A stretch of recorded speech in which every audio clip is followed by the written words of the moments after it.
with the Raiders sucking, for the lack of a better term, we are now in what? Tank mode? Is that what the kids are calling it these days? Where you now took over the number one overall odds to have the first overall pick coming up in the draft. Now, this is according to The Athletic.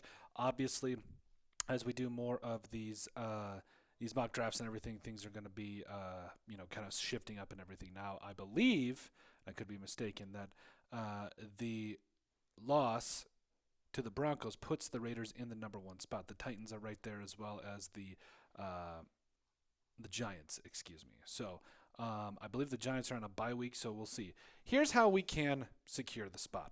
Lose, including to the Giants, who, I mean, right now, as it sits, like according to PFF.com, they have the number one pick, and then the Raiders are number two. But according to the Athletic, it's flip flopped. The Giants are like number 3 or 4, and the Raiders are 1. But basically, it's very simple: lose to everyone, including the Giants, and that's how you'll get the number one spot. Now, that hurts because obviously we don't want to lose. We don't want to sit here and do that to ourselves. But for the sake of landing a player like Mendoza or anybody else, maybe even Pavia, maybe not Pavia, but it's very simple. So the Raiders, what they have to do is lose, and they even, like we said, we can really cement this if we lose to the Giants. Now, maybe we start Geno Smith then, just to make sure that happens. It's just, all right, fine. Let's get to the point now where we have the number one overall pick and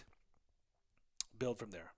I guess it just sucks right now because you have to go through it to be able to go through the good old days. Can we just get back to the good old days then? Good Lord.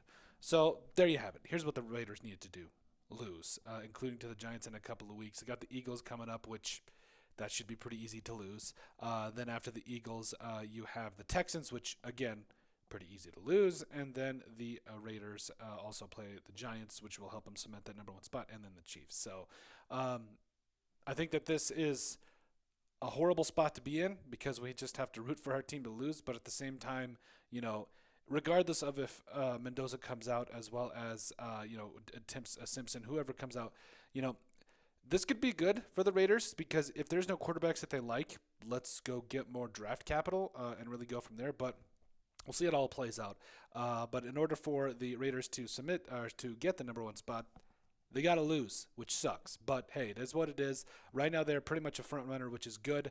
And I know some of you also said in my other video, hey, do not let, I almost want to say Gardner Minshew, but don't let Kenny Pickett start, which I get to a degree, but I also want to win. So you have to win to lose. Anyway, thanks for coming to our rambling bit about how the Raiders have to lose to get the number one overall pick. But make sure you guys like, comment, and subscribe down below. We'll see you on the next video.